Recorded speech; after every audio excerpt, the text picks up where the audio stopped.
Contempt of court is a serious matter.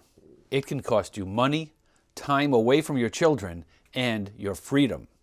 In this episode, we'll discuss how to protect yourself. After divorce, you have to start a whole new life. You also have orders imposed upon you by the court. If you violate those orders, you could find yourself in a whole lot of trouble. We can help you get out of that trouble without costing you an arm and a leg. Together, we can get you back to your new life. What is contempt of court? Contempt of court is disobeying a court order. When the court issues an order, they want it followed. If you don't follow it, it's an insult to the court. They take that very seriously. Contempt is how the court enforces their orders. If you are found in contempt of court, you can be punished in many ways. What must be shown for contempt of court? 3 things must be shown before the court can find you in contempt. The first is that there was a clear and unambiguous order by the court. Number 2, that you clearly and unambiguously disobeyed that court order.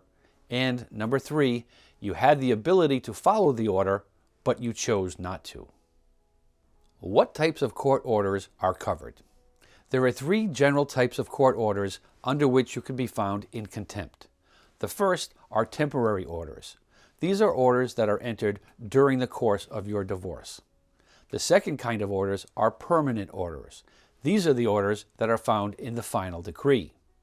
The third kind of order are modified orders. So let's say that some order had been entered, but there's been a change to that original order. All of these court orders must be obeyed. That's even true if you agree to the order. You can't back out now. Common examples of contempt. There are many ways you can be held in contempt. Disobeying any court order can lead to a contempt charge. Typical examples of contempt issues are failure to pay support, either child support or spousal support, alimony. Another way is denying parenting time. That's true even if your ex isn't paying child support. You cannot deny your child time that they are entitled to with your ex. The third is not complying with a property division order. 2 types of contempt. There's civil and criminal contempt, and they're different. The purpose of criminal contempt is to punish you. You have all the rights given to a criminal defendant, such as the right to an attorney and the right to a jury trial. The standard that has to be proven is beyond a reasonable doubt, the same standard as a criminal trial. A criminal contempt is very rare in the probate and family court. More commonly, you'll see a civil contempt. Now, the purpose of a civil contempt is to force you to obey the order, and the court has many ways to do that. You have no right to an attorney or to a jury, and the standard used is called a clear and convincing standard. That's evidence that is strong, positive, and free from doubt.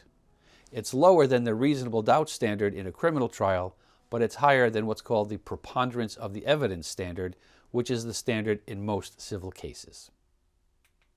What happens if you're found in contempt?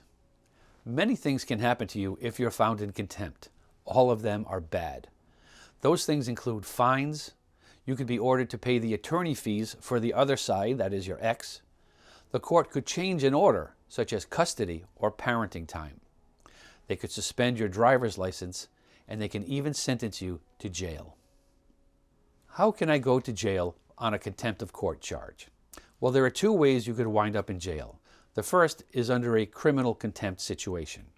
In that case, after a trial, the judge sentences you to a specified jail term, just like a criminal case. These cases are rare in the probate and family courts. You could also be sentenced to jail on a civil contempt. Let's say, for instance, you're refusing to pay child support. The judge can send you to jail for a period of time. You can be released, however, at any point if you can pay the money that is owed. In that sense, you hold the keys to your own prison. Before we talk about possible defenses, I just want to let you know that if you're facing a contempt of court charge, we can help protect your rights at an affordable price. Our fees are all based on your income, so the less you earn, the less you pay. Defenses to contempt of court. There are many defenses to a contempt of court charge. Some of the most common include that the order was not clear and unambiguous. In other words, it could be interpreted differently.